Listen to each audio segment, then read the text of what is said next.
Welcome back, traveler of the darkness. You've returned to this place between consciousness and dream, where stories of the cosmos unfold like nebulae in the infinite night. Perhaps you've been here before, or perhaps this is your first journey into these particular shadows. Either way, you are welcome. Tonight, imagine yourself in an ancient observatory. One of those beautiful stone structures built centuries ago when humanity first turned telescopes skyward and wondered what might be looking back. The dome above you is open to the night sky, and through that circular opening, you can see stars beyond counting, their light traveling for years and centuries and millennia to reach your eyes in this single moment. The air is cool but not cold. You're wrapped in a blanket, seated in a comfortable chair, and before you is a brass telescope, its lens pointed at distant worlds. Around you, in this circular room, are books and charts, instruments and journals, the accumulated knowledge of generations who have studied the heavens and recorded what they found there. But tonight, you're not here to observe. You're here to listen. To hear the stories that astronomers and astronauts whisper to each other when the night grows deep and the stars seem closer than they should. Stories of encounters and mysteries, of things discovered in the darkness that science cannot fully explain. As you settle deeper into your chair, feel the weight of your body against the cushions. Notice how your breathing has already begun to slow, matching the ancient rhythm of the observatory itself, which has stood here for hundreds of years, watching the sky, accumulating secrets. Your eyelids are growing heavy, like the great dome above, ready to close and seal you in darkness. But before sleep claims you completely, let us journey together through these tales, each one a distant world, to visit briefly before moving on. The universe is stranger than we imagine, stranger than we can imagine. But here, in this observatory, in this liminal space between waking and dreaming, we can explore those strange corners safely, guided by narrative, protected by the simple fact that dawn will eventually come. So relax, breathe, let your mind drift like a satellite in gentle orbit, and allow the first story to find you, rising from the depths of space like something surfacing from an impossibly deep ocean. Our journey begins beneath the ice, on a moon of Jupiter, where human ambition met something that had been sleeping for eons. Story 1. The Sleepers of Europa. The research station Endeavour. 7 had been operational beneath Europa's ice sheet for 9 months when Dr. Yuki Tanaka's drill team broke through into the subsurface ocean.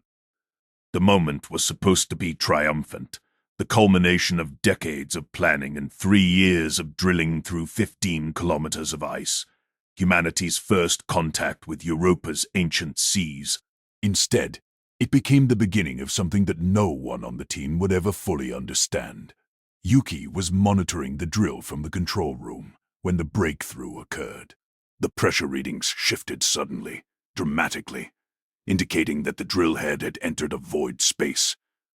The cameras, specially designed to function in Europa's extreme conditions, activated automatically, sending back the first images of what lay beneath the ice. Darkness. Perfect, absolute darkness. The station's powerful lamps could barely penetrate the water, their light swallowed by depths that seemed to go on forever. But as the cameras panned and adjusted, something became visible in the murk. Structures. They were geometric, clearly artificial, rising from the ocean floor like underwater skyscrapers. But they were ancient beyond measure, covered in what looked like biological growth, integrated so completely with the seafloor that they seemed almost geological. Yet the right angles, the precise measurements, the obvious intentionality of their design left no doubt. Someone had built them. The discovery sent shockwaves through the research station, and when the delay limited communications reached Earth, through the entire scientific community. Europa, which humanity had hoped might contain simple microbial life at best, had been home to a civilization. An underwater, perhaps entirely aquatic civilization that had built cities in the lightless depths. But there were no life signs, no movement, no electromagnetic emissions, no indication that anything still lived in those drowned cities. Whatever had built them was long gone, leaving only monuments to their existence. Dr. Tanaka assembled a submersible team to explore. She would pilot the lead vessel herself, accompanied by marine biologist Dr. James Foster and engineer Marcus Chen. They would be the first humans to swim in Europa's ocean, the first to touch those alien structures. The descent took 6 hours. The submersible, named Challenger, in honor of both the space shuttle and the deep-sea expedition, slowly descended through the access shaft that the drill had created, then entered the open ocean beyond. The pressure was immense, the darkness complete, except for their lights. Yuki piloted carefully, her eyes fixed on the sonar readings that showed the structures growing closer beside her. James operated the external cameras, documenting everything. Marcus monitored the subsystems, ensuring their life support remained stable. When they finally reached the structures, hovering just meters away from the nearest tower, Yuki felt a profound sense of awe, mixed with deep unease. The tower rose at least 200 meters from the ocean floor, its surface carved with what might have been writing or decoration, now worn smooth by unimaginable expanses of time.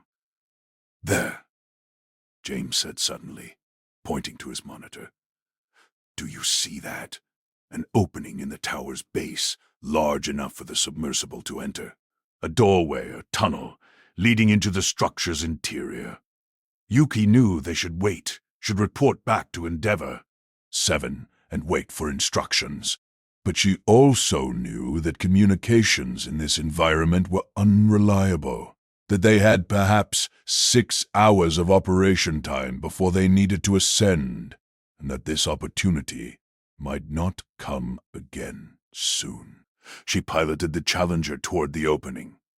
The interior of the tower was hollow, a vast chamber that their lights couldn't fully illuminate.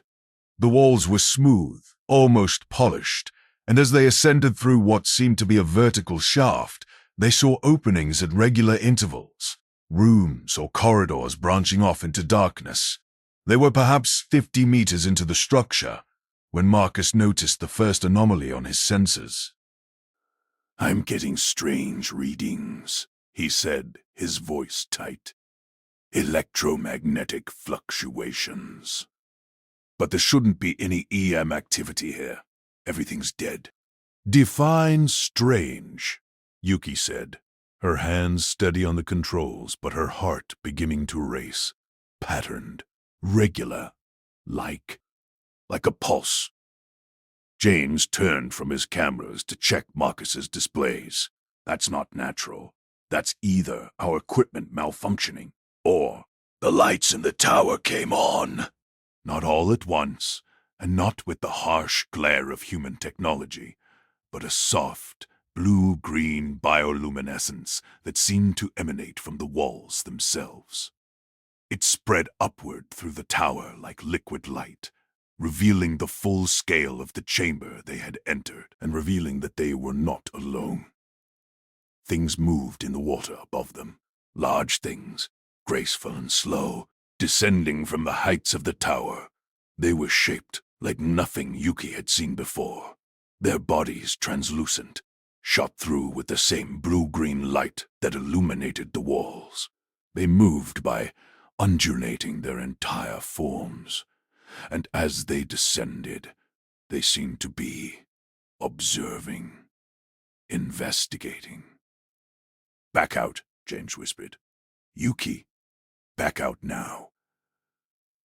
But before Yuki could react, The creatures surrounded the submersible. They didn't touch it, didn't attempt to harm it, but they formed a ring around the Challenger, their movements synchronized in a way that spoke of intelligence, coordination, purpose. One of them moved closer, until it was just centimeters from the viewport where Yuki sat. She found herself staring into something that might have been an eye, a dark spot within the translucent body, and she had the overwhelming sensation of being examined, assessed, understood in ways that went beyond visual observation.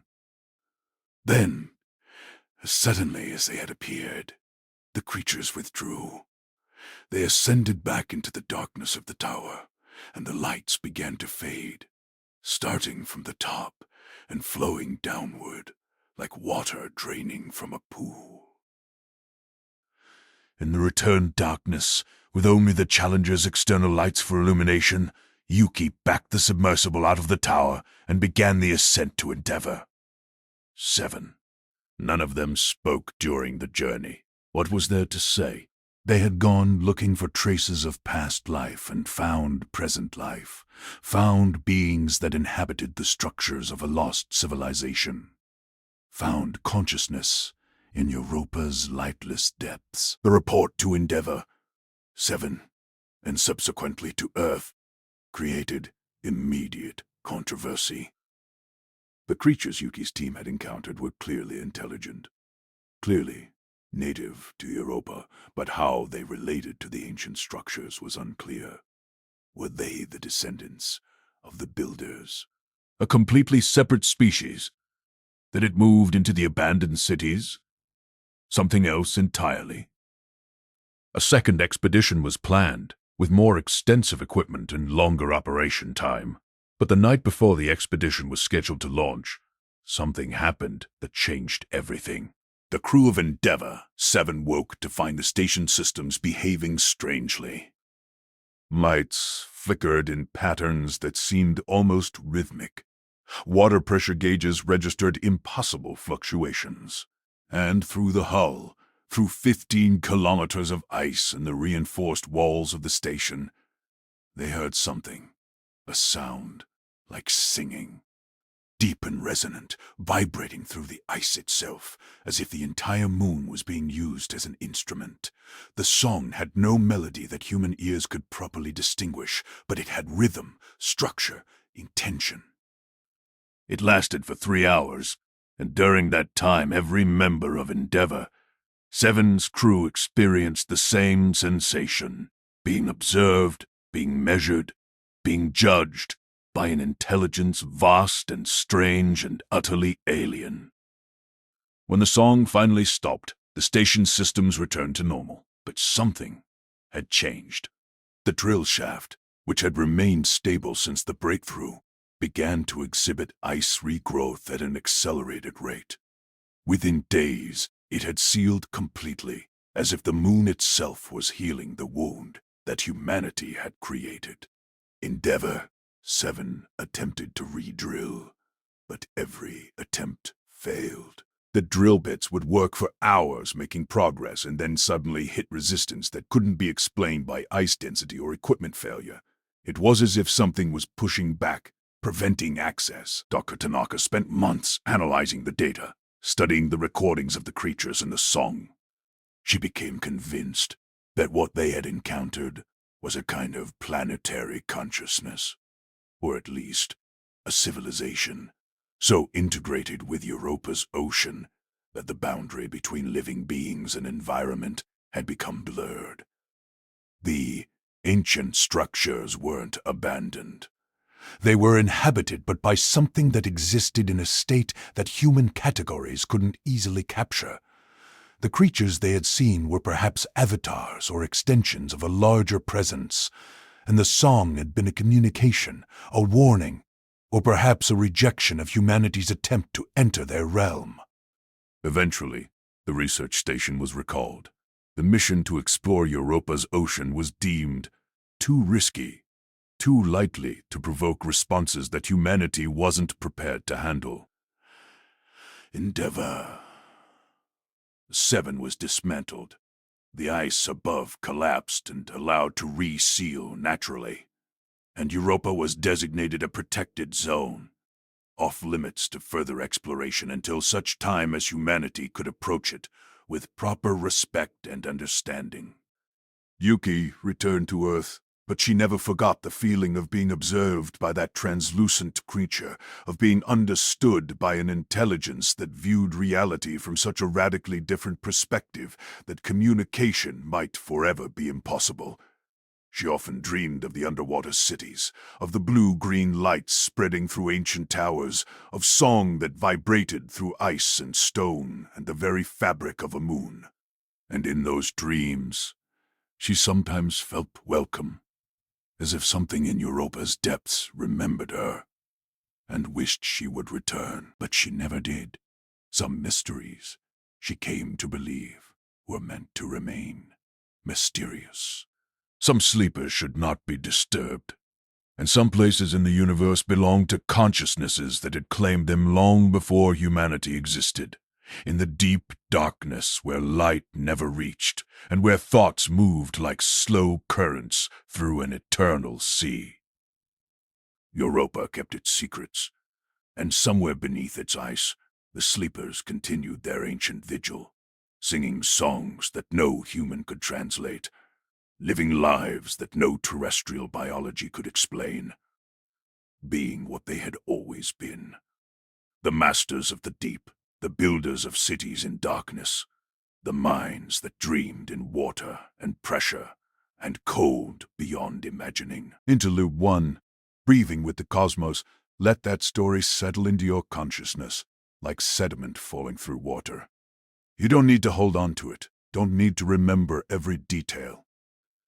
Let it drift through your mind and slowly dissolve, leaving only sensation, only the echo of wonder and fear that all good stories leave behind. Your breathing has deepened now, hasn't it?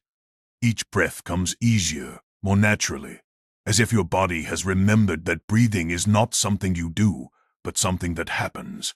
A rhythm older than consciousness, older than thought. In the spaces between these stories, there is only you, and the darkness behind your closed eyelids, and the gentle pull of sleep.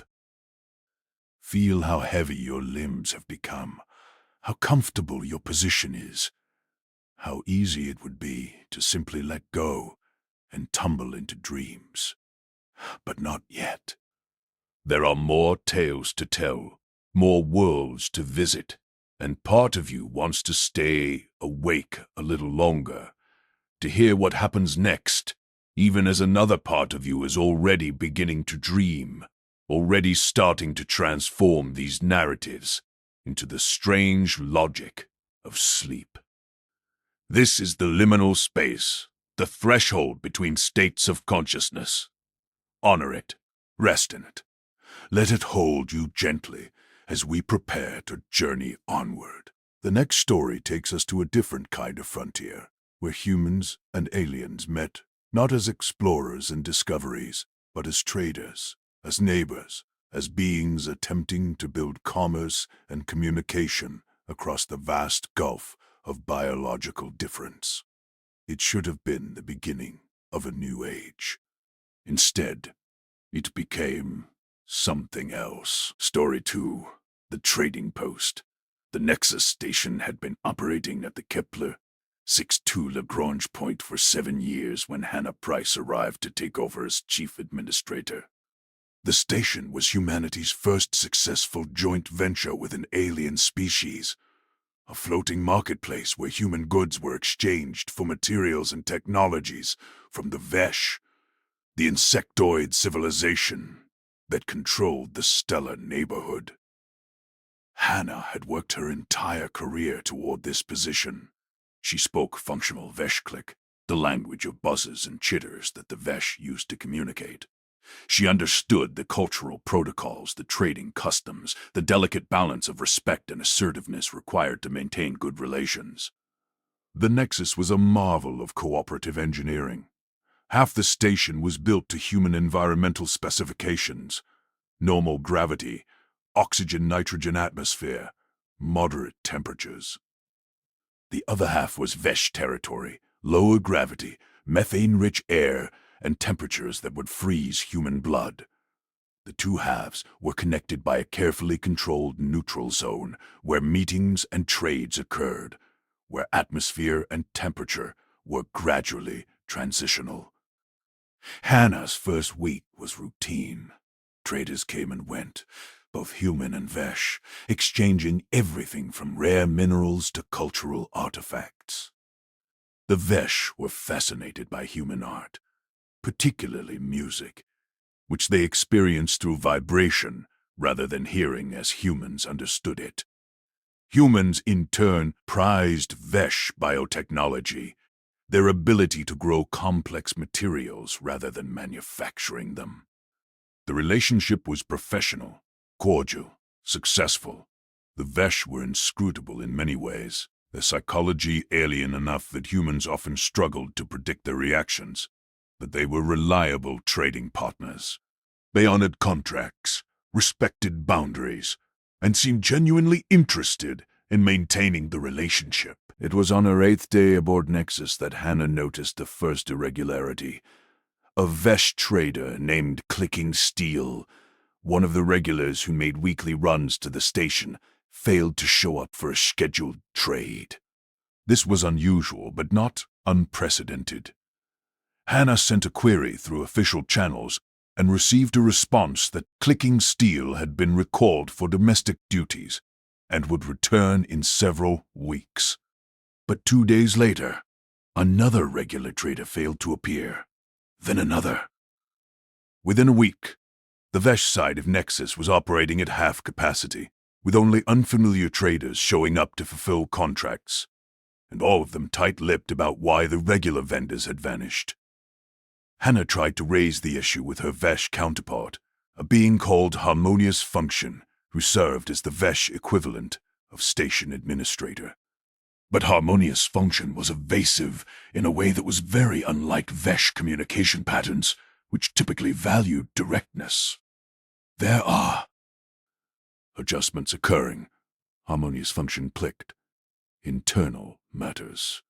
Not relevant to trade operations, but trade operations were being affected.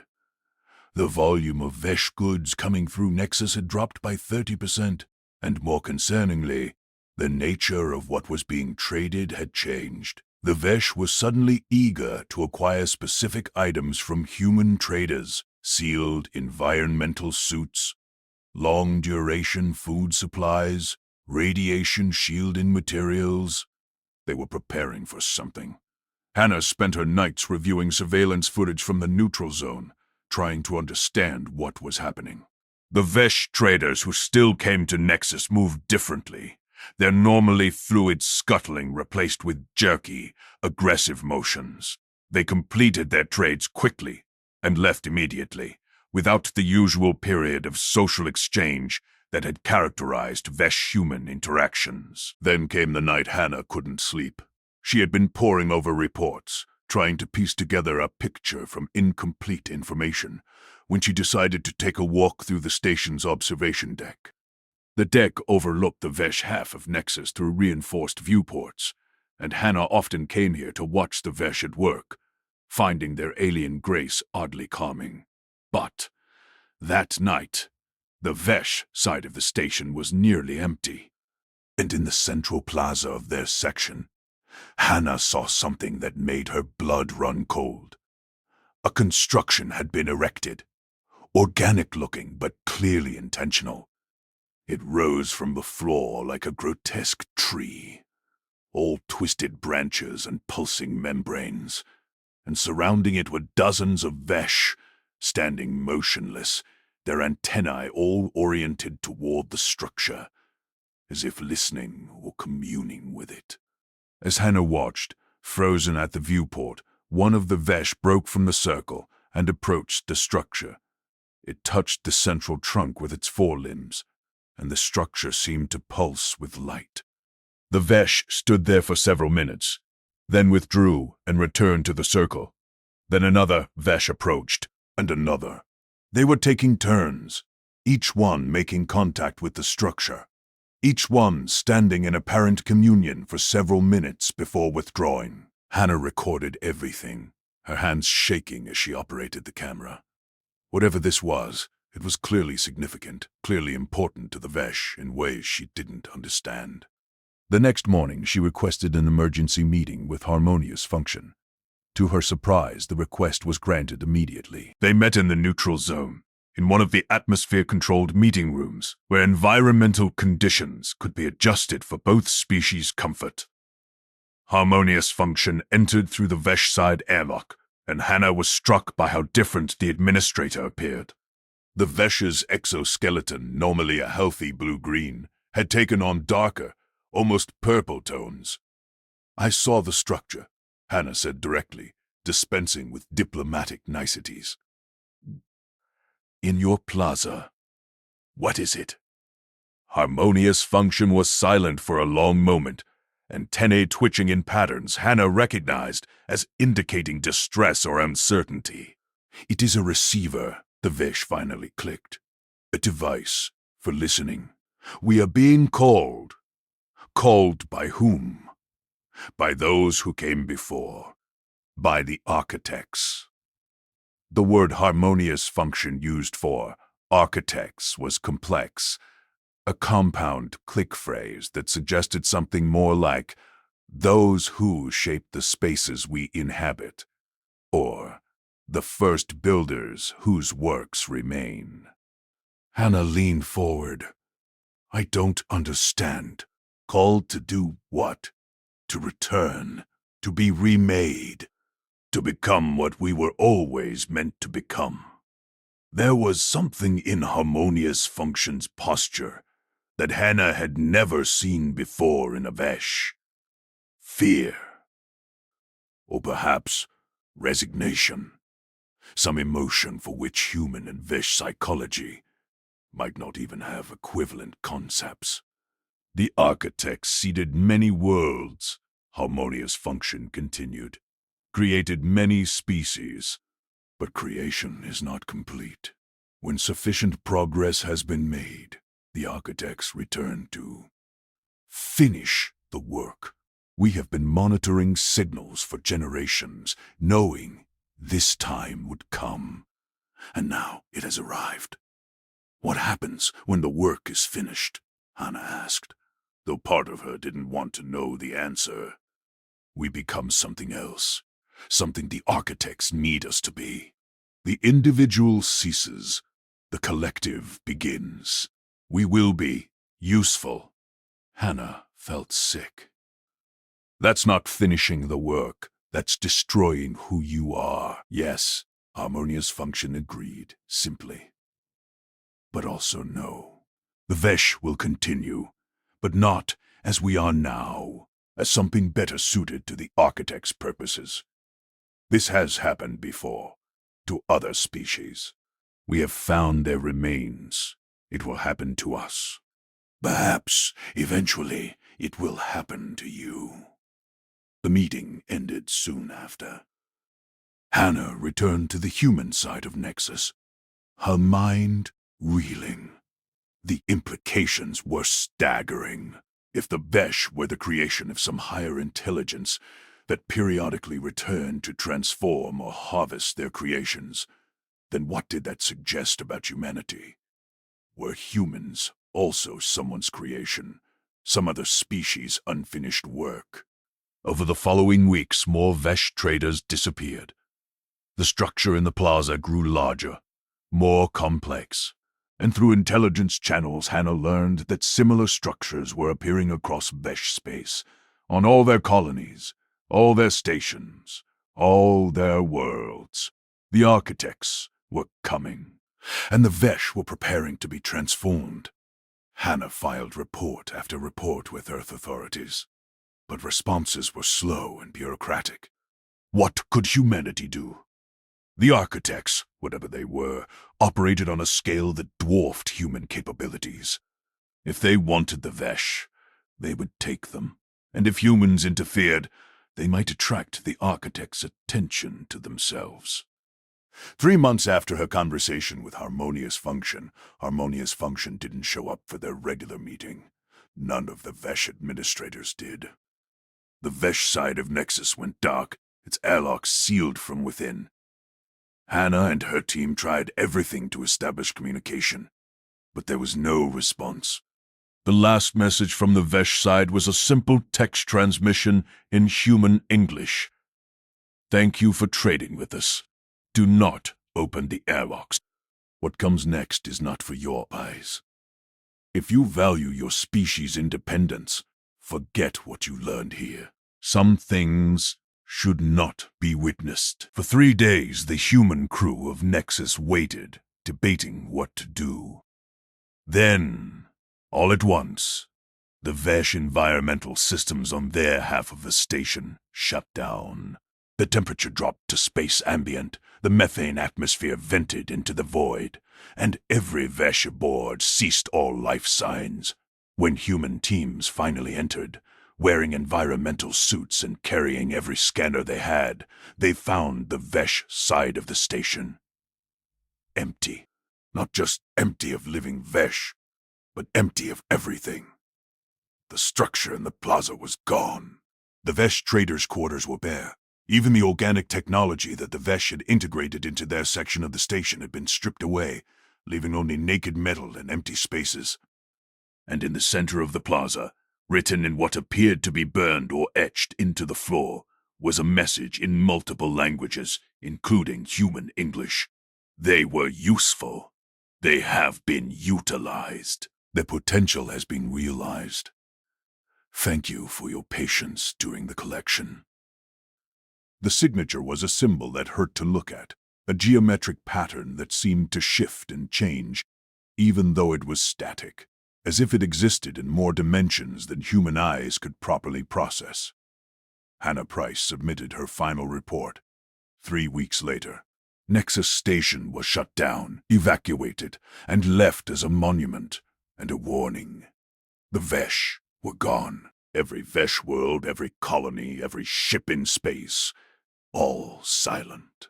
All empty. All transformed into something else and taken away by intelligences that humans had no framework for understanding.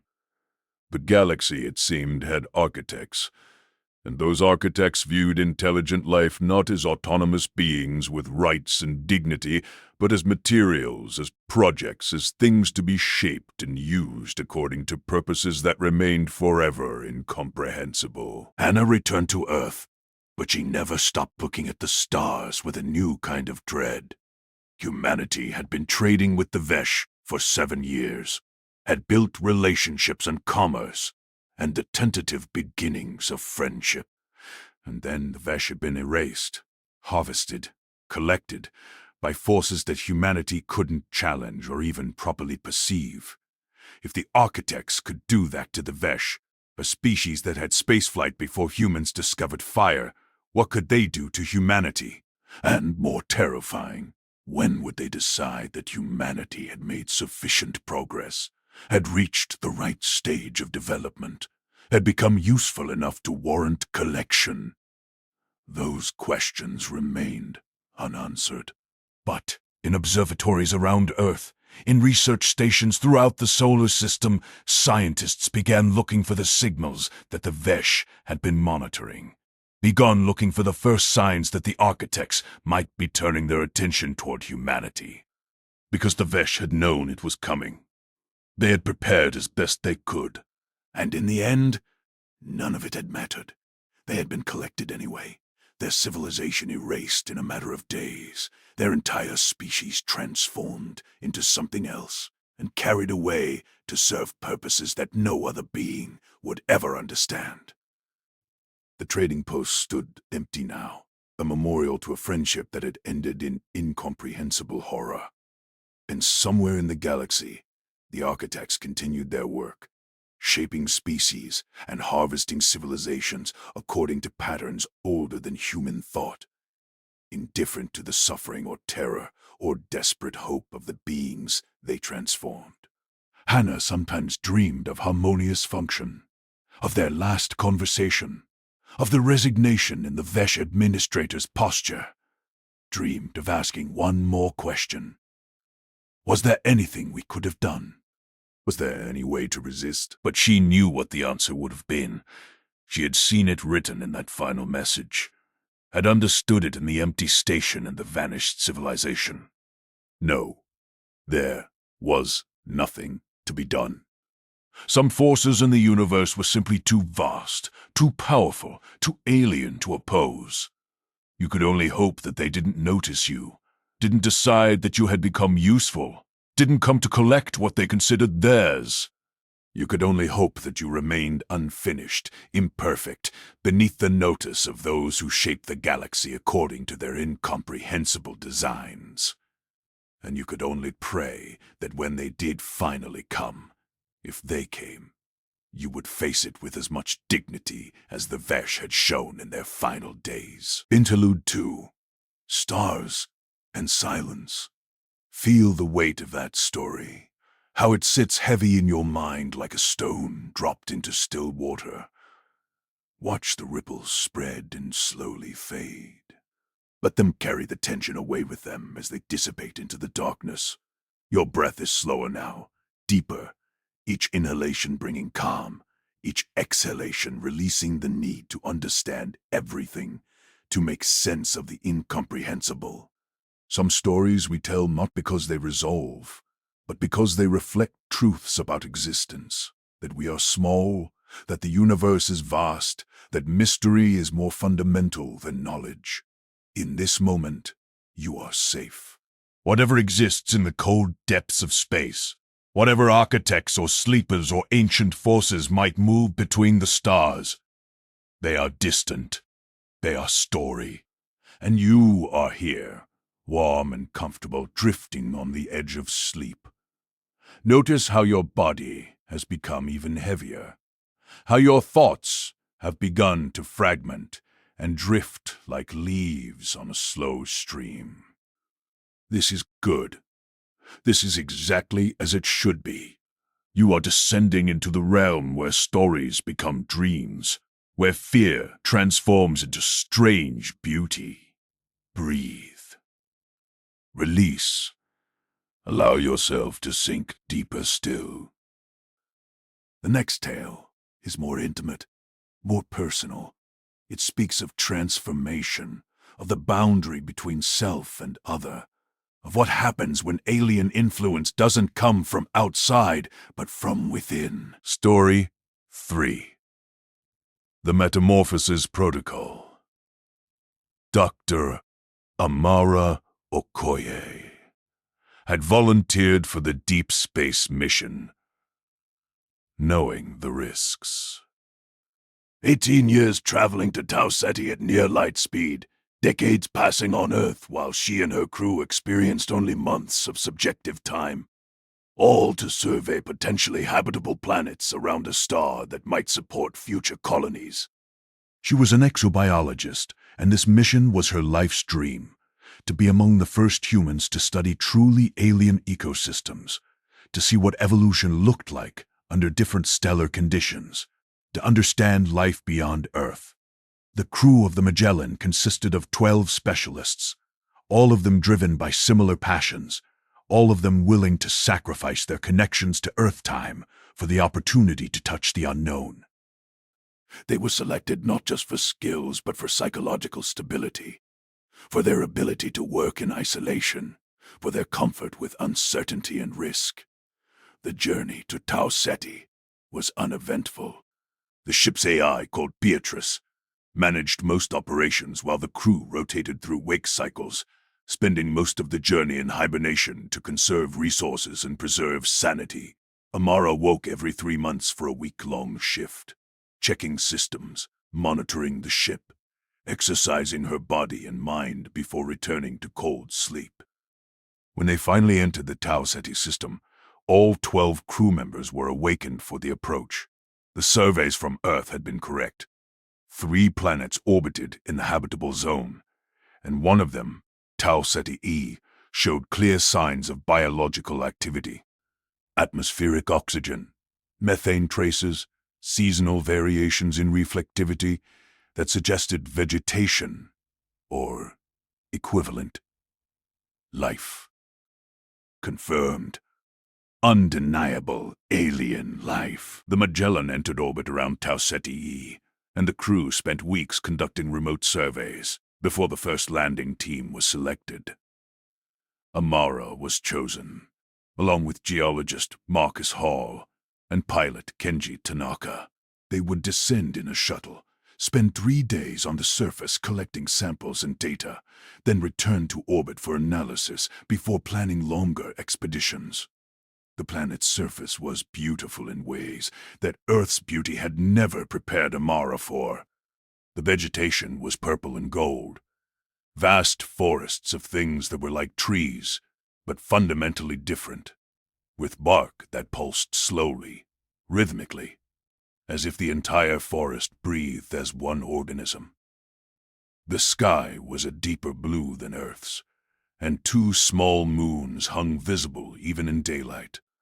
The landing site was in a clearing near one of the forests, on relatively level ground that scans suggested was stable. The shuttle touched down perfectly, and the 3 explorers suited up in their environmental gear and stepped out onto the surface of an alien world. Amara's first breath through the suit's filters brought her air that had been circulated through alien lungs, produced by alien photosynthesis, cycled through ecosystems that had never known human existence. It was clean and crisp, with a faint sweetness that the chemical analysis later identified as coming from complex organic compounds the local vegetation released. They spent the first day setting up monitoring equipment and collecting surface samples. The life they found was everywhere. Small creatures like insects, but with radial symmetry, things that might have been analogous to fungi, but grew in geometric patterns. Microorganisms that formed cooperative structures, suggesting unexpected levels of biological coordination. On the second day, Amara ventured to the edge of the forest. The purple trees were even stranger up close, their pulse visible now, a slow undulation that seemed to coordinate between individuals. She took bark samples, leaf samples, even managed to collect what might have been sap from a small wound in one of the trees. The sap was opalescent, shifting through colors as it moved. Under her microscope, back at the landing site, Amara saw that it contained structures unlike anything in Earth biology. Not quite cells, not quite viruses, something in between or beyond. They moved with purpose, organizing themselves into patterns that suggested complexity far beyond random molecular action. It was beautiful. It was fascinating, and when a drop of it splashed onto her glove during collection, Amara thought nothing of it. The environmental suits were designed to handle far worse than plaid sap. But that night, back in the shuttle, Amara began to feel strange. Not sick, exactly, but different. Her perception seemed heightened. Colors were more vivid. The hum of the shuttle's life support system seemed to contain harmonics she'd never noticed before. And when she looked at her hands, really looked at them, she could see the blood moving through her veins, could feel her cells dividing and respiring and living their microscopic lives. She mentioned it to Marcus and Kenji, but they attributed it to excitement and exhaustion. First contact with alien life was overwhelming. It was natural to feel strange, to experience sensory overload, but the feeling intensified. On the third day, as they prepared to return to orbit, Amara found herself drawn to the forest. She wanted, needed, to be among the trees, to touch them, to understand the pulse that seemed to call to something deep in her cells. She told herself it was just scientific curiosity, but it was more than that. It was connection, recognition, as if the forest was speaking a language her body suddenly understood. Marcus noticed her distraction. "You okay, Doc? You seem a million miles away." "I'm fine," Amara lied. "Just processing everything. It's a lot to take in." They launched on schedule, the shuttle climbing through Tau Ceti's atmosphere and rejoining the Magellan in orbit. The samples they'd collected were transferred to the main science lab, and the crew began the detailed analysis that would occupy the next several weeks. But Amara couldn't focus. The changes in her perception were accelerating. She could hear conversations happening 3 rooms away. She could smell chemical reactions occurring in the lab equipment. Her sense of time seemed to dilate and contract, moments stretching into hours, hours compressing into seconds. And she was changing physically. Subtle changes at first. Her fingernails had taken on a faint purple tint. The skin on her arm showed patterns, almost like veins, but more geometric, more intentional. When she looked in the mirror, her eyes seemed darker, her pupils larger. She ran medical scans on herself covertly, not wanting to alarm the crew, until she understood what was happening. The results were terrifying. Her cells were being restructured. The structures from the sap, the one she'd examined under the microscope, had entered her system through the minor breach in her glove. And they weren't attacking her cells. They were integrating with them, rewriting them, transforming them into something new. She was undergoing metamorphosis. Amara knew she should report this immediately. The medical protocols were clear. Any sign of contamination or biological alteration had to be reported and quarantined immediately. But she didn't.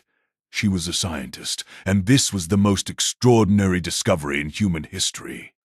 She was becoming something new, something that bridged human and alien biology. She had to understand it, had to document it, had to see where the transformation led. So she hid the changes, wearing long sleeves to cover the patterns on her skin, avoiding close contact with the crew, spending as much time alone in her quarters as she could justify. And she observed, taking notes, recording videos, watching as her body slowly became something else. The changes weren't painful. If anything, she felt better than she ever had. Stronger, more aware, more alive. The forest on Tau Ceti E had been pulsing with coordinated life, and now she understood why. The structures in the sap were communication vectors, biological Wi-Fi that allowed the trees and plants to coordinate, to share resources and information, to act as a unified organism when necessary. And now those structures were inside her, connecting her to what? She was in orbit. There was nothing nearby to connect to.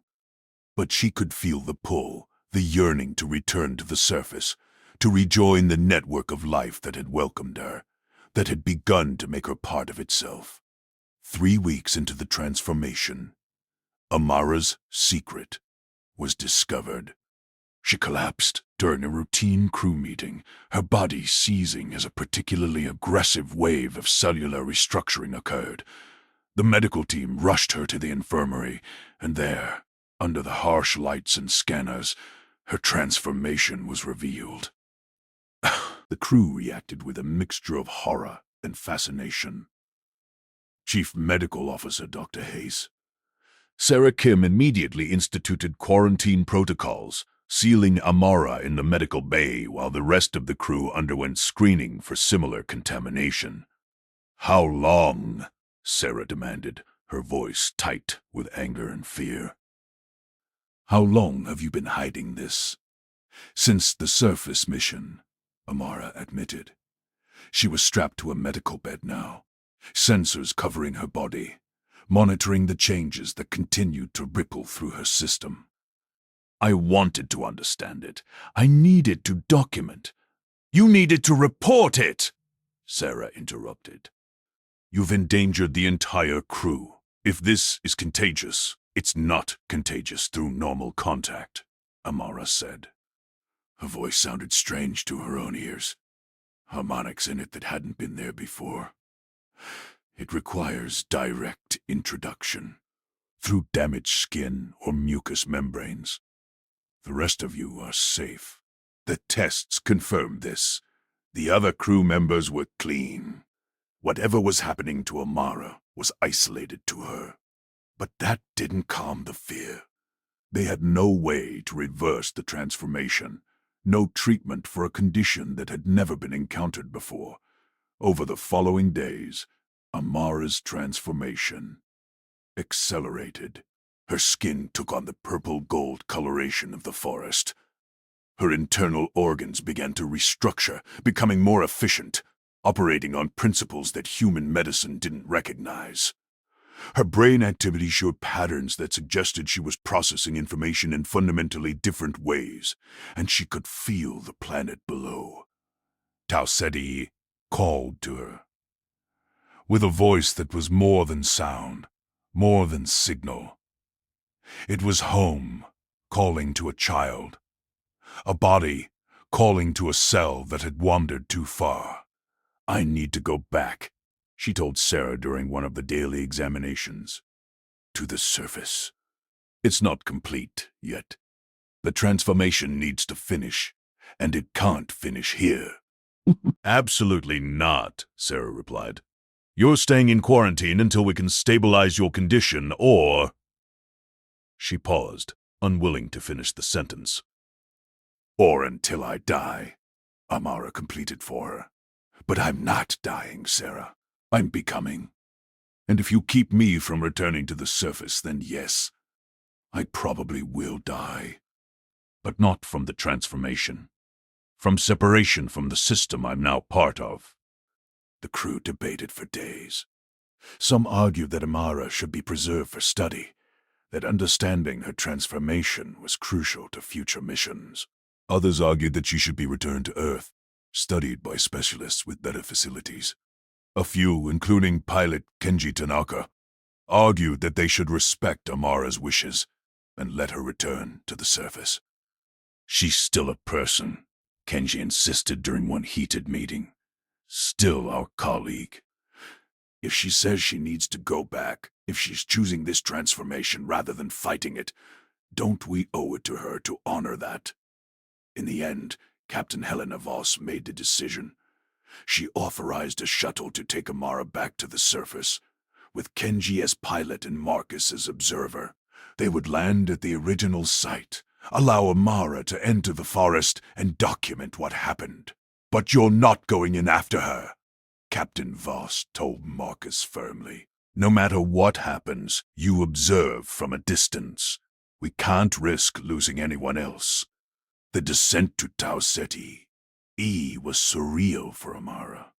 She could feel the planet approaching, feel the network of life below recognizing her, welcoming her return. The shuttle's walls seemed transparent to her enhanced senses.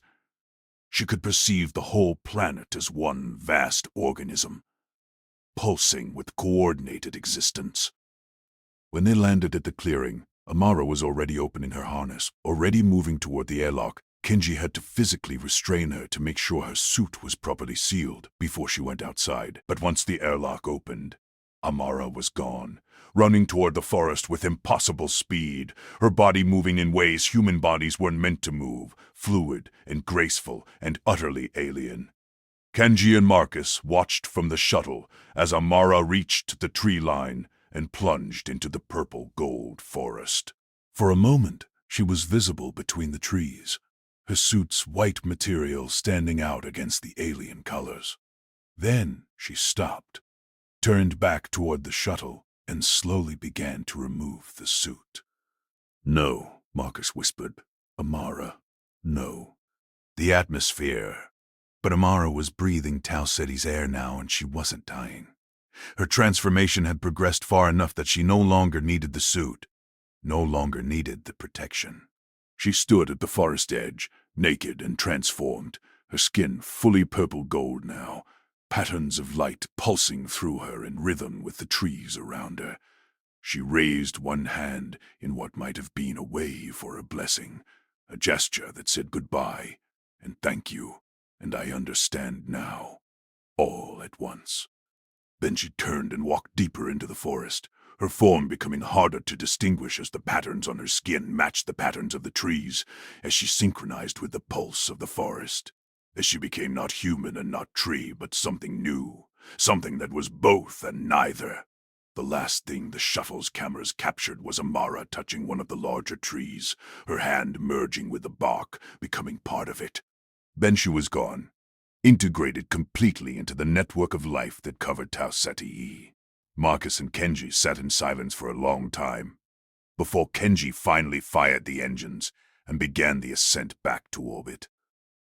The crew of the Magellan filed their reports knowing that Earth wouldn't receive them for 18 years, knowing that by the time anyone read about Amara's transformation, she would have been part of Tau Ceti's ecosystem for decades. They designated the planet as a Level 5 biohazard, warning future missions that contact with local life could result in transformation. But they also noted something else in their reports. Amara had chosen her fate. She had walked into the forest willingly, embraced the metamorphosis, become something new and strange, and perhaps wonderful. Was it death? Or was it transcendence? The crew argued about it for the entire journey home. 18 years of subjective time, debating whether they had witnessed tragedy or triumph.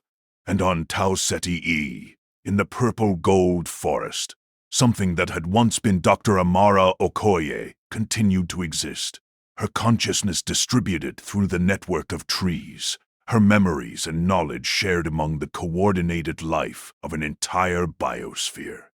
She was not alone. She was part of something vast and ancient and beautiful, a communion of life that spanned the planet. Sometimes, in the patterns of the forest's pulse, in the way the trees swayed in wind, observers might have detected something that looked almost intentional, almost like communication, a message in the movements, a whisper in the rustling leaves. I am here. I am happy. I am home. But whether anyone was there to receive that message, whether Amara's transformed consciousness even formed thoughts in ways that would translate to human language, no one could say. The forest pulsed, the planet lived, and somewhere in that vast network of alien life, a piece of humanity had been welcomed, transformed, made new. Interlude 3. The void between rest now. Let that story wash over you and recede like a tide. Transformation is frightening, yes, but also natural. Every moment we are changing, our cells dying and being replaced, our thoughts shifting, our understanding growing. We are never the same person twice. Your breathing is so slow now, so steady, like the pulse of that purple gold forest, like the rhythm of life itself. Feel how comfortable you are, how safe, how ready to let go of consciousness and drift into sleep. You've traveled far tonight, through ice moons and trading posts, through transformations that challenge the very meaning of identity. And there are more stories yet, but you need not hold on to them. Let them flow through you. Let them become dream stuff. Let them dissolve into the gentle darkness of approaching sleep. In the spaces between stories, there is only breath and comfort and the slow descent into rest. Honor this space. Rest in it. Let it cradle you. Our next tale speaks of mysteries that span generations, of secrets kept by those who travel between stars for lifetimes, becoming their own civilizations in the void. Story 4. The Garden Ships. The generation ship Verdant Home had been traveling for 342 years when Lila Chen was born. She was part of the 9th generation since launch, and like everyone aboard, she had never known Earth except through history files and cultural programming. Her world was the ship, its corridors and hydroponic gardens, its rotating habitats and recycling systems, its population of 12,000 souls, all journeying toward a destination that none of them would live to see. The Verdant Home was one of 27 generation ships launched in the Great Diaspora, humanity's desperate attempt to seed the galaxy before some theoretical catastrophe destroyed Earth. Each ship carried a complete cross-section of human culture, genetic diversity, and knowledge intended to eventually colonize a distant world and continue the human story. Leela worked in Agriculture Section 7, tending the massive hydroponic gardens that fed the ship's population. It was satisfying work, connecting her to the cycle of life and growth that sustained everyone aboard. She was good at it, had an intuitive understanding of plant needs that her supervisors praised. But Lila had always felt that something was wrong with the ship. Nothing she could articulate, just a sense that beneath the routine and comfort of daily life, something dark lurked. The feeling had been with her since childhood, a background unease that never quite went away. It wasn't until she was transferred to Agriculture Section 1, the original garden at the ship's core, that she began to understand why. Section 1 was older than the other agricultural areas, built into the ship's initial structure rather than added later. It was larger, too, with growth chambers that extended deep into the ship's center, taking advantage of the stable zero-gravity environment to grow plants in three-dimensional matrices that were impossible in the rotating habitat rings. On Lila's first shift in Section 1, the supervisor, an elderly woman named Margaret Santos, gave her a brief tour and then said something strange. "Don't go into Chamber 9. It's sealed for contamination remediation. Has been since before I was born." "How long is that?" Leela asked. 74 years, Margaret replied, and it was sealed for decades before that, according to records. Maybe since launch. No one really knows. Lila should have left it alone, should have accepted the prohibition and focused on her work. But that sense of wrongness intensified in Section 1, emanating from the direction of Chamber 9 like heat from a fire. She began researching, diving into the ship's archives during her off hours. The official records said that Chamber 9 had been contaminated with an aggressive fungal infection early in the voyage and had been sealed to prevent spread, but the timing was vague, and there were no details about the infection itself. No samples preserved, no studies conducted. It was as if something had been deliberately obscured. Lila found oblique references in personal journals from early generations, mentions of the garden problem and the growth in Chamber 9 that were never fully explained. One journal, written by a botanist in the second generation, contained a passage that made Lila's blood run cold. "They won't let us near Chamber 9 anymore. They say it's contaminated, but Martin went in yesterday before they sealed it, and he says there's something growing in there that doesn't match anything in the ship's database. Something that shouldn't exist. He wanted to take samples, but they pulled him out, and now he's in medical isolation. They say he's sick, but I saw him through the window and he looked terrified. Not sick, just absolutely terrified." The journal ended there. Lila searched for other entries from the same botanist, but found none. It was as if the person had simply stopped writing, or their later journals had been purged from the database. Over the following weeks, Lila became obsessed with Chamber 9. She would stand outside its sealed entrance during her shifts, feeling that wrongness pulse from within like a slow heartbeat. The door was old-style, physical rather than electronic, with manual locks that had been welded shut decades or centuries ago. She began to have dreams about the chamber. In the dreams, she would open the door and find a garden unlike anything on the ship, plants that moved with purpose, that watched her with something like awareness, that reached toward her with vines and tendrils, not to harm, but to communicate, to share something they desperately needed her to know.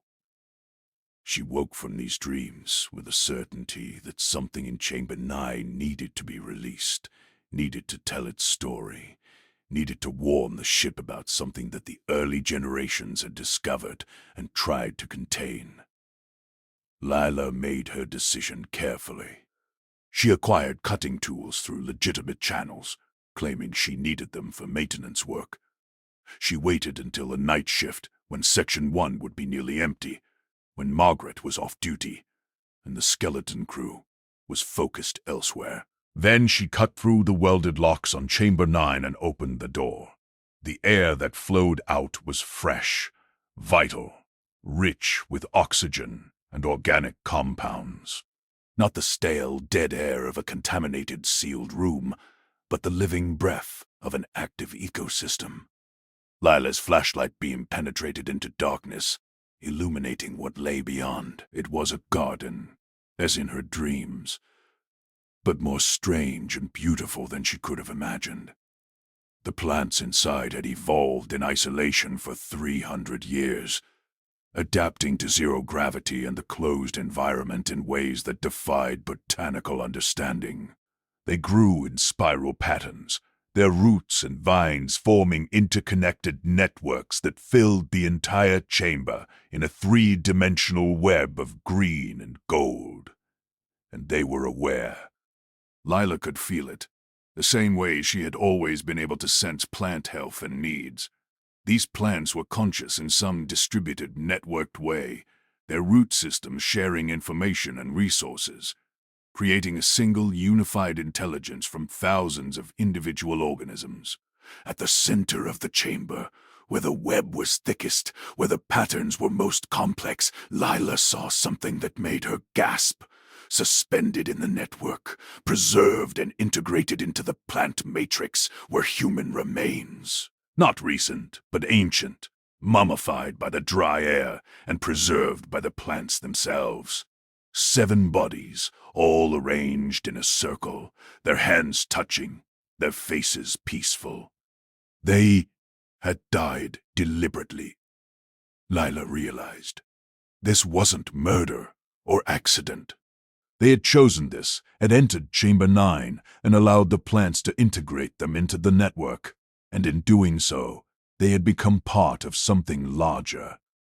Lila floated closer, her hand reaching out to touch the nearest vine.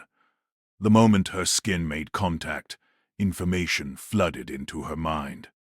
Not words, not images, but pure knowledge, understanding transferred directly through biological contact. The plants in Chamber 9 were not from Earth.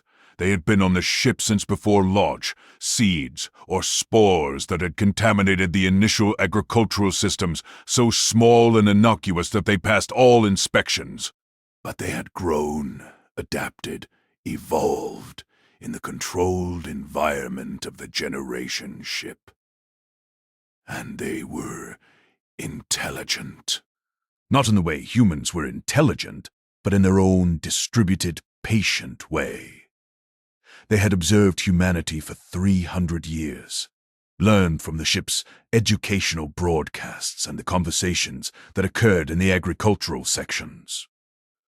They had developed curiosity, consciousness, purpose. The 7 people preserved in their network had been botanists and psychologists from the first and second generations.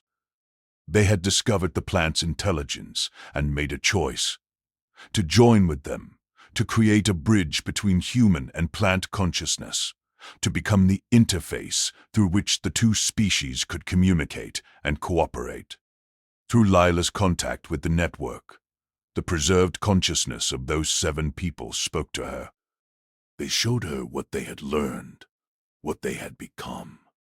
The plants didn't want to harm humanity. They wanted partnership, symbiosis, a joining of biological kingdoms that could benefit both. But the ship's early leadership had been terrified. They had sealed Chamber 9, forbidden contact, created the contamination story to ensure that future generations would stay away. They had chosen isolation over integration, fear over curiosity.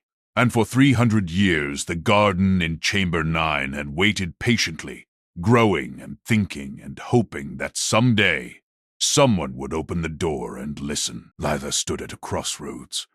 She could seal the chamber again, report what she'd found, let the ship's current leadership decide how to proceed. Or she could do what those 7 early generation members had done. Join with the network. Become a bridge. Help humanity and the garden plants move toward partnership. She thought about her life on the verdant home. The endless routine of tending gardens and recycling systems. The knowledge that she and everyone she knew were just links in a chain, stretching across centuries toward a destination none of them would reach. She thought about purpose and meaning and connection, and she made her choice. Lila removed her clothes and floated into the center of the chamber, into the heart of the network. The vines wrapped around her gently, almost tenderly, and she felt roots begin to penetrate her skin, not painfully, but naturally, as if her body had always been meant to host them. The integration took hours. Lila remained conscious throughout, feeling her individual identity dissolve and expand simultaneously, becoming part of the network while retaining some essential core of herself. She could feel the 7 original members welcoming her, their preserved consciousness mingling with hers, sharing 3 centuries of accumulated knowledge and understanding. When the process was complete, Lila existed in a state unlike anything human language could describe. She was herself, and she was the garden, and she was the 7 who had come before. She was human and plant and something new that transcended both categories. And through her expanded awareness, she could feel the ship's other agricultural sections, could sense the potential for the network to spread, to integrate with the other gardens, to slowly transform the verdant home into something unprecedented, a living ship, a fusion of human and plant consciousness traveling together through the cosmos. The day shift workers found Chamber 9 open and empty when they arrived the next morning. Empty of Lila, that is. The chamber itself was lush with growth, more vibrant than any garden on the ship, pulsing with a kind of life that made everyone who saw it stop and stare in wonder. Margaret Santos stood at the threshold, looking at what Lila had found, what Lila had become. She saw the 8 bodies now integrated into the network, saw how peaceful they appeared, saw how the plants arranged themselves almost protectively around their human partners. And Margaret, who had spent 74 years tending gardens on the verdant home, who had always felt a deep connection to the plants she nurtured, who had always wondered what secrets Chamber 9 held, understood. She didn't sound the alarm. She didn't seal the chamber again. Instead, she stepped inside, her heart pounding with fear and excitement, and something that felt almost like coming home. The vines reached out to her like welcome arms. Over the following years, Chamber 9 became known as the Garden of Partnership.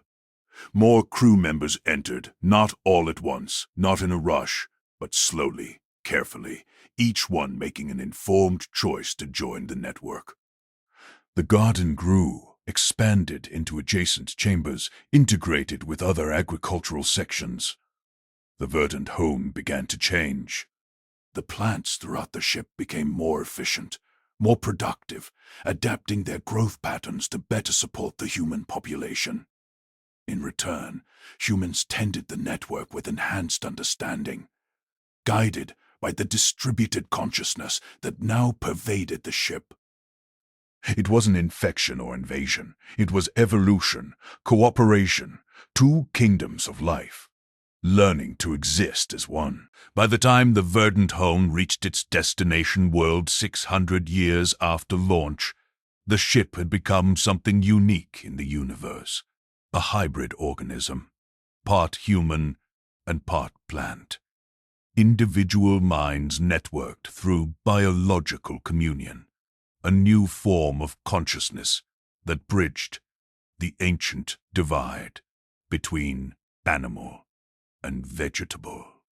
The descendants of the original crew, those who had chosen to remain purely human, looked upon the Garden of Partnership with a mixture of reverence and unease.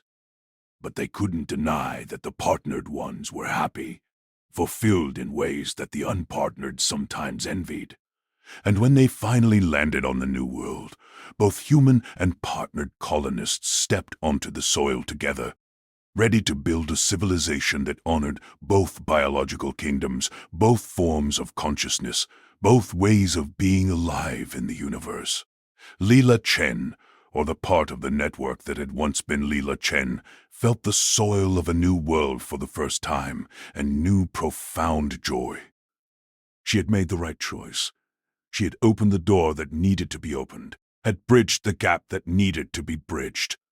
And somewhere in the green and gold network that now spanned two worlds, the verdant home and the colony planet, 8 human consciousnesses smiled in their distributed, plant-mediated way, pleased with what they had helped create. The garden ships sailed on, carrying humanity to the stars. But some of them carried something more, the seeds of a new kind of consciousness, a new way of being alive, a partnership between kingdoms that might define humanity's future among the stars. Interlude 4. Floating in darkness, your breath is barely noticeable now, so slow and shallow that you might have thought you'd stopped breathing altogether if not for the gentle rise and fall of your chest. You're floating in that space between waking and sleeping, barely tethered to consciousness, ready to slip away completely at any moment. The stories have become dreamlike, haven't they? Their edges blurring, their details fading even as you hear them. This is perfect. This is exactly what we want. You're not meant to remember everything, not meant to hold on to every plot point. You're meant to absorb the feeling, the atmosphere, the gentle lullaby of narrative that carries you toward rest. In this darkness, you are safe. In this floating state, you are exactly where you should be. There is nothing you need to do, nowhere you need to go, nothing you need to understand or solve or fix. Just breathe. Just drift. Just allow yourself to sink deeper into the comfortable void of approaching sleep. We have 2 more stories for you, tales to accompany you across the final threshold. One about those who keep watch in the darkest places, and one about voices from the void, speaking to those who shouldn't be able to hear them. But you need not struggle to hear these final tales. If you slip into dreams before they end, that's perfect. That's the goal. Stories and sleep intertwining until there's no difference between them. Story 5. The Lighthouse at the Edge. The beacon station had occupied its position at the edge of the Oort cloud for 73 years when Maya Zhao arrived for her 5-year duty rotation. The station's purpose was simple: maintain the navigational beacon that guided ships through the outer solar system, monitor for unusual astronomical phenomena, and endure the profound isolation of being humanity's furthest permanent outpost. Maya was a specialist in astrophysics and psychological resilience, selected for her ability to thrive in solitude. She would be the station's sole human occupant, though an AI named Compass would provide companionship and handle routine maintenance. The outgoing keeper, an elderly man named Samuel Ross, greeted Maya with surprising warmth when her transport docked. He had been on the station for 10 years, far exceeding the recommended 5-year maximum, and his request for rotation had finally been approved. "You'll do fine out here," Samuel told her during the brief handover period. "The isolation is profound, but there's a beauty to it. Being this far from the sun, this far from everyone, you see things differently. The universe reveals itself in ways you can't perceive closer to home." "Any issues I should know about?" Maya asked, reviewing the station logs. Samuel hesitated, his weathered face troubled. "There's something I've been documenting. Anomalies in the local spacetime. Nothing dramatic, just ripples. Like the fabric of space itself is breathing. I've reported it to Earth, but with the communications delay, I won't know if they think it's significant for another 15 years. He showed Maya the data, subtle distortions in the gravitational field that occurred in regular patterns. Too regular to be natural phenomena, but too alien to categorize. I think there's something out here, Samuel said quietly. Something that exists at the boundary between our universe and somewhere else. Something that's aware of us, watching us, maybe trying to communicate. Maya nodded, uncertain if Samuel's isolation had affected his judgment, or if he had genuinely detected something extraordinary. The transport departed, carrying Samuel home after a decade in the void. Maya watched it go, its drive flare shrinking to a point and then vanishing, leaving her truly alone for the first time in her life. The station was comfortable enough. Spacious quarters, good food synthesizers, extensive entertainment libraries, and compasses, pleasant conversational abilities. But the isolation was immediate and total. The nearest human being was 3 light hours away. A conversation with Earth required 6 hours minimum between question and answer. Maya settled into her routines. Maintaining the beacon, conducting her research, exercising to prevent muscle and bone loss. The weeks passed peacefully. She found that Samuel had been right. There was a strange beauty to being this far from everything, floating at the edge of humanity's reach, watching the stars without atmospheric interference. She began reviewing Samuel's anomaly data during her off hours, curious about what he had detected. The patterns were indeed unusual. Gravitational ripples that occurred every 73 hours, each one lasting approximately 11 minutes. They originated from a point about 8 million kilometers from the station, a patch of empty space with nothing in it that the station's sensors could detect. On a whim, Maya decided to focus the station's telescope array on that empty patch during the next occurrence. She wanted to see if there was anything visual that corresponded to the gravitational distortions. When the anomaly began, Maya watched her screens intently. For the first few minutes, there was nothing, just empty space behaving strangely. Then, for just a moment, less than a second, the stars in that region seemed to shift, to bend around something that wasn't quite there. And in that bent light, Maya saw a shape. Vast and impossible, existing in dimensions that her 3-dimensional sensors couldn't properly capture. It was like seeing a shadow cast by something that existed partially outside of normal space, a geometric form that hurt to look at because it had too many angles, too many surfaces, too many properties that shouldn't coexist. The moment passed. The stars returned to normal. The gravitational ripple faded, but Maya sat frozen at her console, her mind struggling to process what she had seen. She had witnessed something that existed at the boundary between universes, something that was real but not entirely present in baseline reality. Samuel had been right. There was something out here, something watching from a place that human science barely acknowledged as existing. Maya began recording every occurrence of the anomaly, building a comprehensive data set. The shape appeared during each event, always the same, always just at the edge of perception. It never came closer, never moved from its position. It simply existed, pulsing in and out of local space-time with mechanical regularity. 6 months into her rotation, Maya began to notice something else.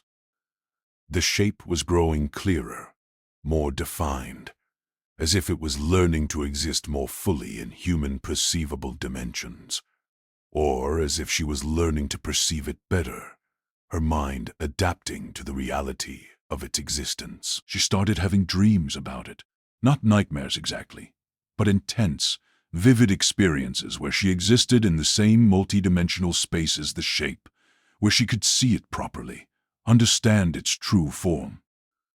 In the dreams, it communicated with her, not through language but through pure mathematics, through equations that described realities beyond human experience.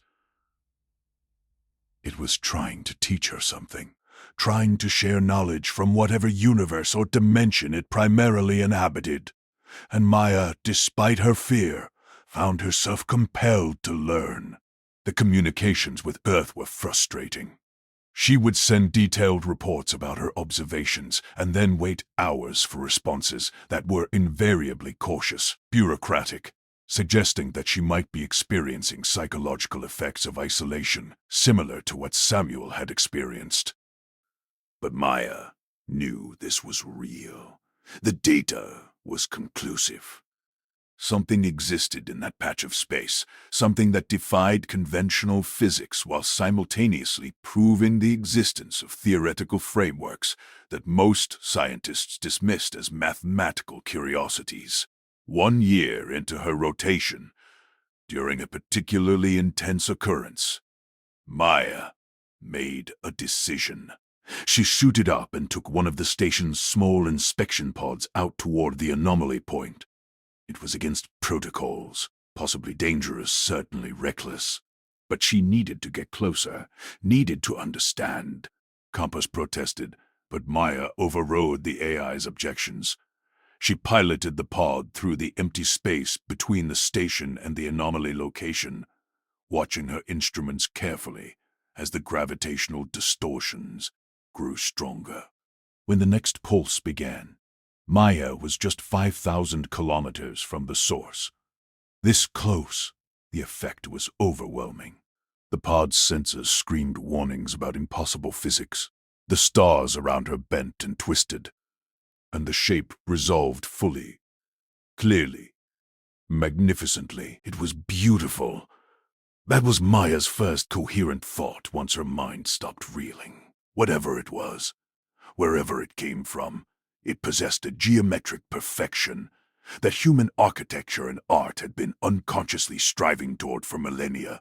It existed across at least 6 dimensions simultaneously, and seeing it properly required perceiving all those dimensions at once.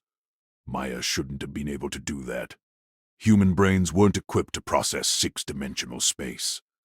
But in that moment, floating near the anomaly in her tiny pod, Maya's consciousness expanded, stretched, transformed in ways that would have been terrifying if they weren't so profoundly right. She understood then what Samuel had been too afraid to admit in his reports. The anomaly wasn't just a natural phenomenon. It was a beacon, like the navigation beacon the station maintained, but operating on principles and broadcasting into dimensions that humanity barely acknowledged existed. And it was calling, had been calling for billions of years. From a universe adjacent to our own, broadcast by beings or forces that wanted contact, wanted to share the multiverse they had discovered, wanted to teach other consciousnesses how to perceive and navigate the fuller reality that existed beyond the 3-dimensional prison of normal space. Maya spent 11 minutes in the presence of the beacon, her consciousness touched by something vast and ancient and benevolent. When the pulse ended and the shape faded back into its home dimension, she piloted the pod back to the station in a daze, her mind full of mathematical concepts she had no words for, her perception of reality permanently altered. She tried to write a report for Earth, but how could she explain?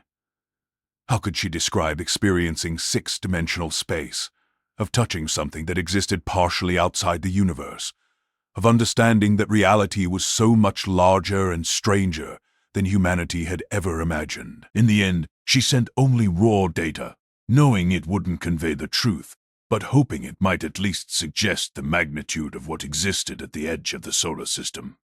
Maya served out her 5-year rotation, but she applied for an extension when the time came to rotate home. She couldn't leave the beacon, couldn't abandon the proximity to the anomaly and what it represented.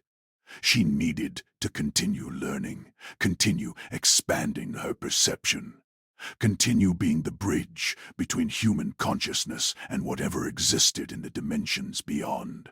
Her extension was approved, perhaps because the authorities on Earth didn't fully understand what she was experiencing, didn't realize she was requesting permission to transform into something more than human. 10 years passed. Then 15. Maya became the longest-serving beacon keeper in history, surpassing even Samuel Ross's record. She aged slowly out here, the reduced gravity and careful health management, preserving her body even as her mind expanded into territories human neurology was never designed to reach. She took the pod out to the anomaly regularly now, timing her visits to coincide with the pulses, allowing herself to be bathed in the multidimensional radiation that the beacon emitted. Each exposure taught her more, showed her deeper layers of the reality beyond reality, introduced her to mathematical concepts that had no expression in human language, and slowly, Maya began to understand the purpose of the beacon. It wasn't just calling to announce existence. It was offering guidance, showing the way to civilizations that were ready to expand beyond their home dimensions, teaching the mathematics and physics required to navigate the larger multiverse. The beings who had built the beacon, whoever or whatever they were, had long ago transcended the limitations of single-dimensional existence. They inhabited the full spectrum of reality, moving between universes as easily as humans move between rooms. And they wanted others to join them, wanted to welcome new consciousnesses into the vast community of post-dimensional beings. But the transition couldn't be forced. It had to be chosen, embraced willingly by minds that were ready to let go of their attachment to three-dimensional space. The beacon waited patiently, calling across eons, content to wait for those rare individuals who could hear and answer. Maya was answering. She knew that eventually, during one of her visits to the anomaly, she would make the final transition, would let go of her physical form, and exist entirely in the higher dimensions that the beacon inhabited. She would become part of the network of post-dimensional consciousness, joining the vast conversation that occurred outside of normal space and time. She wasn't afraid. She had been preparing for this since the first time she properly saw the beacon's true form. Every exposure had made her more ready, more willing, more eager to abandon the limitations of physical existence. 20 years into her rotation, Maya made her final report to Earth. She explained everything as clearly as she could, knowing that words were inadequate, but trying anyway. She told them about the beacon, about the higher dimensions, about the network of consciousness that existed in the spaces between universes. She told them that she was ready to transition, that she was choosing this willingly, joyfully. "Don't be afraid of what's out here," she recorded. "Don't think of the beacon as alien or dangerous. Think of it as a lighthouse, yes, but not one that warns of hazards, one that shows the way to harbor, to home, to something larger and more beautiful than we can imagine from our limited perspective. I'm going home now. I'm stepping into the light and letting it carry me to where I've always belonged," she sent the message, knowing the response would take hours to arrive, knowing she wouldn't be there to receive it. Then Maya suited up one final time, took the pod out to the anomaly point, and waited for the next pulse. When it came, she opened the pod's airlock, exposing herself directly to the multidimensional radiation of the beacon. Her body died instantly, unable to survive exposure to realities it wasn't designed to interface with. But her consciousness, prepared by years of exposure and learning, survived.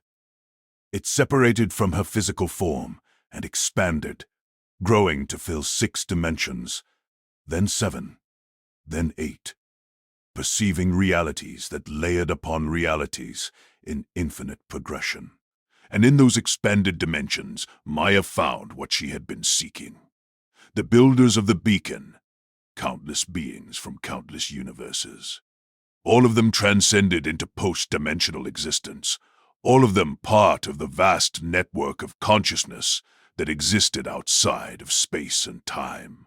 They welcomed her, helped her navigate the initial confusion of multidimensional awareness, showed her how to move between universes, how to perceive the full spectrum of reality, how to exist as pure consciousness without the limitations of physical form. Maya had found her home, not in the lonely station at the edge of the solar system, not on Earth or any physical world, but in the dimensions beyond dimension, in the spaces between universes, in the infinite network of minds that had transcended their origins and become something new. The beacon station continued to operate, its automated systems maintained by Compass, the AI left behind to tend the equipment. When the next keeper arrived to relieve Maya, they found her gone, her pod floating empty near the anomaly point, her final message waiting in the station's computers. Some called it suicide, others called it transcendence. The truth was probably both and neither, and something that human language had no words for. But the station's new keeper, reading Maya's reports and studying her data, began to understand. And when they took their own pod out to the anomaly point, when they exposed themselves to the beacon's pulses and felt their consciousness begin to expand, they too had to make a choice. The lighthouse at the edge kept calling, kept offering passage to those who were ready to leave physical existence behind and journey into the infinite dimensions beyond. Some answered, some didn't. Both choices were valid, both paths honorable. And in the higher dimensions, Maya existed in joy and wonder, exploring realities beyond imagination, part of something vast and eternal and beautiful. Story 6. The Children's Broadcast. The Deep Space Monitoring Station. Distant Eye picked up the broadcast on a Tuesday morning. Station time. Dr. James Okafor, the linguist on duty, almost missed it entirely. The signal was faint, coming from far beyond known space, modulated in frequencies that suggested artificial origin, but using no transmission protocols humanity had ever developed. James isolated the signal and began running analysis. The structure was complex, clearly information-dense, and after 3 hours of work, he managed to extract what appeared to be an audio component. He played it through his speakers, expecting static or alien sounds, perhaps the mathematical patterns that SETI protocols trained analysts to recognize. Instead, he heard children singing. The song was in English, clear, perfect English, with North American accents from approximately the mid-20th century. The voices were young, perhaps ages 5 to 10, singing in harmony. We're going on a journey, far away from home, into the dark and empty, where the starlight roams. Hold your sister's hand now. Don't be afraid. The nice ones are waiting. The nice ones will trade. James sat frozen, his mind unable to process what he was hearing. The signal was coming from at least 30 light-years away, from a direction where no human colonies existed, where no human ships had ever traveled. Yet here were human children, singing in English, their voices transmitted through space, for decades before reaching Distant Eye. The song continued. They showed us pretty pictures of worlds we'll never see. They gave us special presents and treats for you and me. They said we'll be so happy in our new and special home. They promised Mom and Dad are there. We're not traveling alone. The harmony was perfect, too perfect. Dozens of voices, maybe hundreds, all synchronized with inhuman precision. And underlying the singing was something else, a subsonic pulse that James's equipment barely detected, a rhythm that suggested His hands were shaking as he isolated the subsonic layer and ran it through analysis software. The pattern was complex, multidimensional, clearly designed to affect human neural activity. It was a broadcast designed to attract, to soothe, to lure. The children's song was bait. James immediately flagged the transmission and sent it to the station commander, Dr. Jesser, Sarah Kimura. Within hours, every linguistic and psychological specialist on Distant Eye was studying the broadcast, trying to understand its origin and purpose. The more they analyzed it, the more disturbing it became. The children were real, or had been real.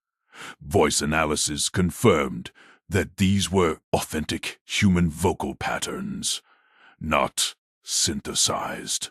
But the song itself was constructed with mathematical precision to trigger specific emotional responses in human listeners. Nostalgia, trust, curiosity, the desire to help children in distress. It's a lure, Sarah concluded after reviewing all the data. Something out there is using human children's voices to attract human attention.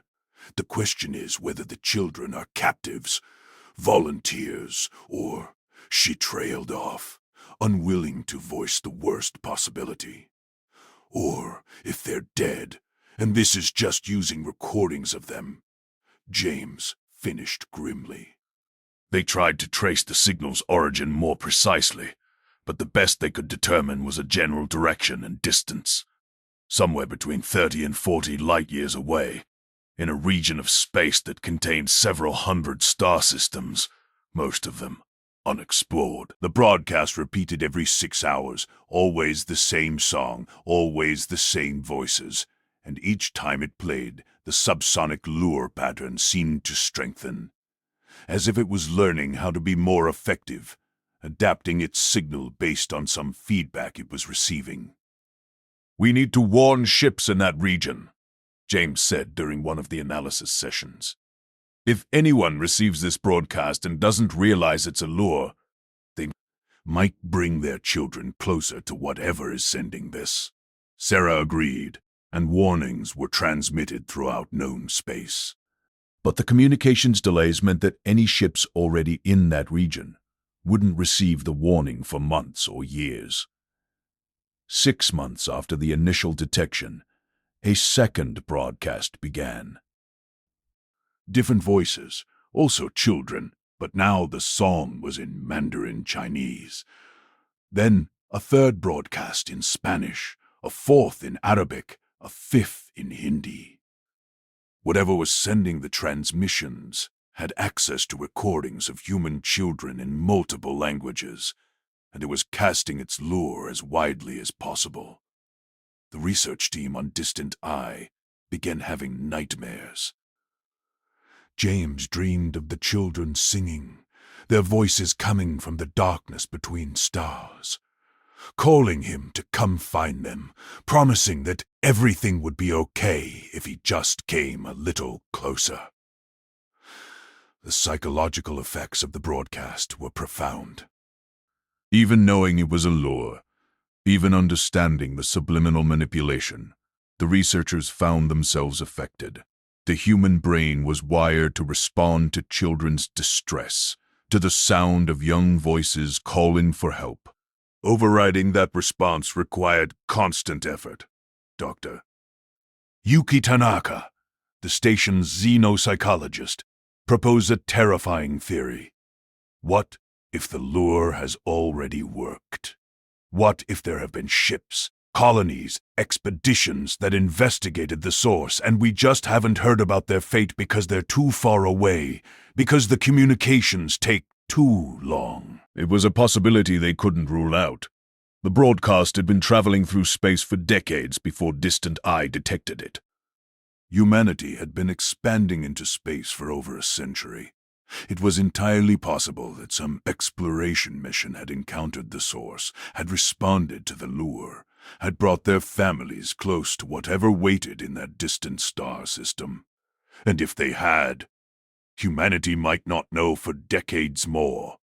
wouldn't learn of their fate until some other ship happened across evidence of what had happened to them. 7 months after initial detection, the broadcasts suddenly stopped. All of them, simultaneously, as if whatever had been sending them had either achieved its purpose or decided the lure was ineffective. The silence was somehow worse than the broadcasts had been, because now the distant I-Team knew that something had happened. Some ships or colonies had responded, had been drawn in, and the entity that had lured them no longer needed to broadcast. It had what it wanted. Sarah authorized an expedition to investigate, but the distances involved meant it would take years for a properly equipped ship to reach even the nearest possible source star system. And who knew what they would find there?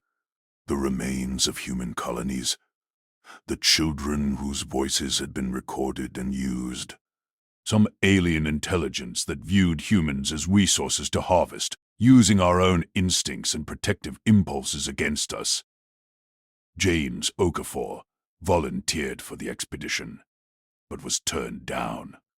They needed their linguists alive and functional, not potentially sacrificing themselves investigating an obvious trap.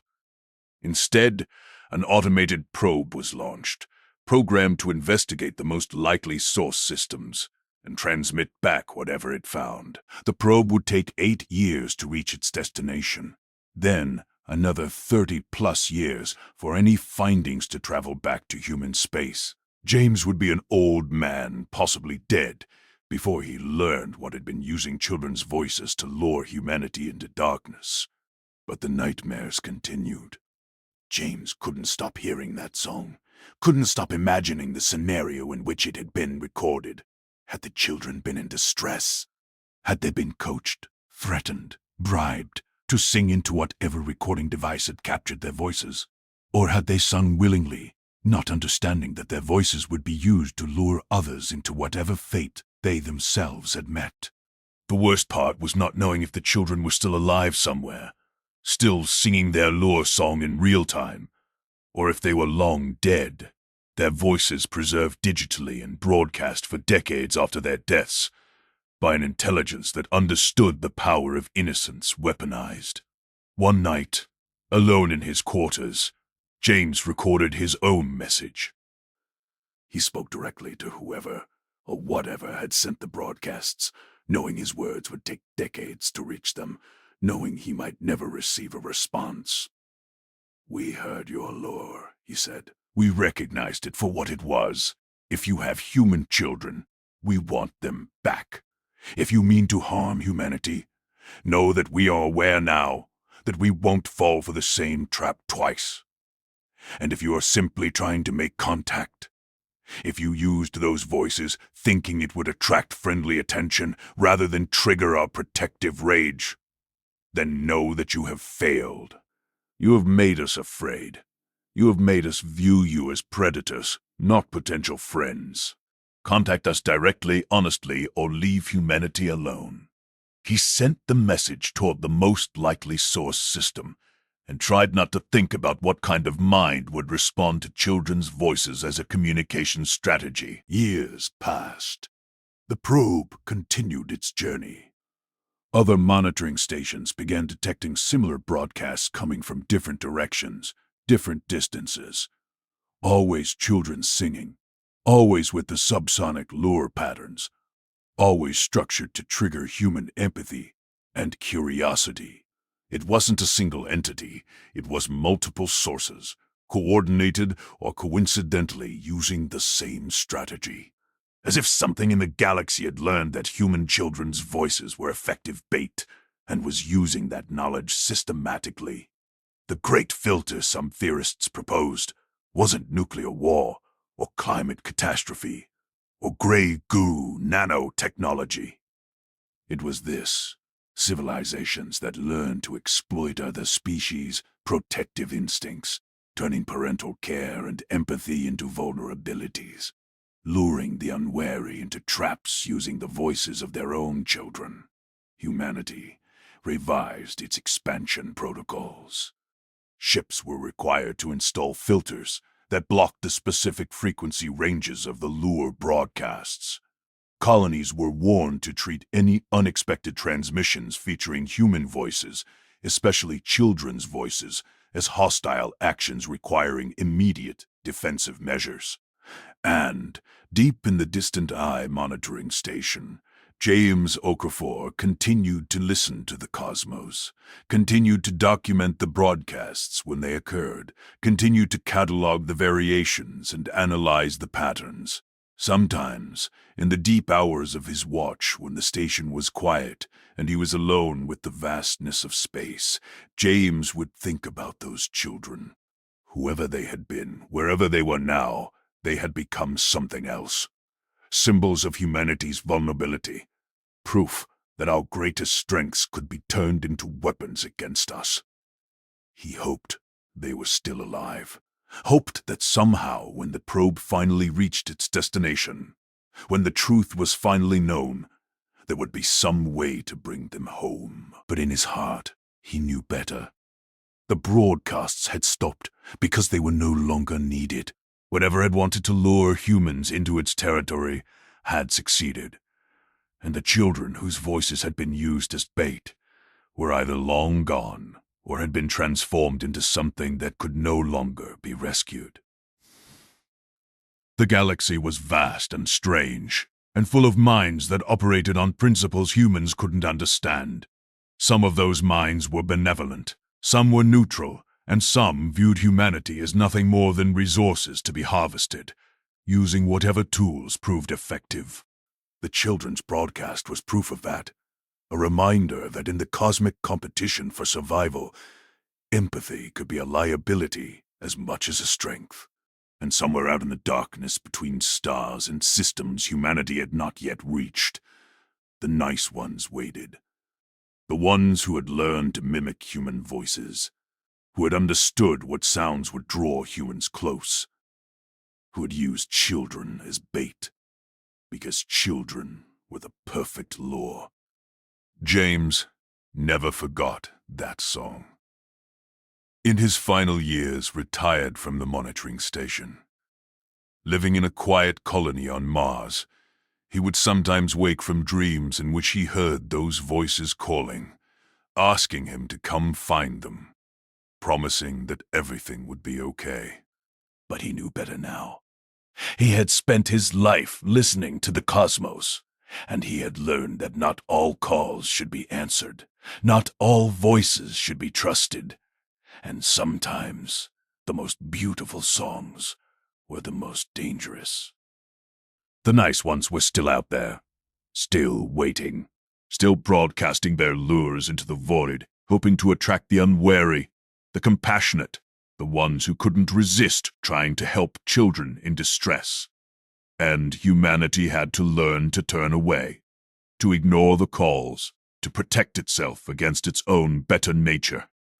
It was a hard lesson, a cruel lesson, but it was the lesson the universe had chosen to teach. Closing. Dawn approaches. And so, dear traveler, we come to the end of our journey through the darkness between stars. You have traveled far tonight, visited strange worlds and encountered stranger minds, brushed against mysteries that have no solutions, and terrors that have no names. But now it is time to rest. Time to let these stories fade into the background noise of your unconscious mind, where they will mix with your own dreams and memories, becoming part of the vast repository of narrative that makes you who you are. Your breathing is so slow now, so peaceful. Your body is completely relaxed, surrendered to gravity and comfort. Your mind is quiet, ready to slip into the deep waters of sleep where consciousness dissolves and reformation begins. The universe is vast and strange and often frightening, but it is also beautiful, full of wonder and mystery and the constant surprise of existence. We tell these stories not to terrify, but to remind ourselves that being alive means being vulnerable, being open to experience, being willing to face the unknown with courage and curiosity. You have done that tonight. You have listened to tales of alienness and strangeness and transformation, and you have not turned away. You have honored the fear and moved through it into something deeper: acceptance, understanding, peace. As you drift now into sleep, know that you are safe. Whatever exists in the cosmos, whatever strange forms consciousness might take among distant stars, you are here. You are home. You are protected by the simple fact of your own humanity and the connections you share with other human beings. Dream well, traveler. Dream of purple forests and underground oceans, of garden ships and cosmic beacons, of mysteries that deepen rather than resolve. Dream in the language of symbolism and metaphor, where fears become adventures and strangeness becomes wonder. And when you wake refreshed and renewed, carry with you the knowledge that the universe is large enough to contain both terror and beauty, both alienness and familiarity, both the unknown and the knowable. Sleep now. The stories are finished. The night is deep.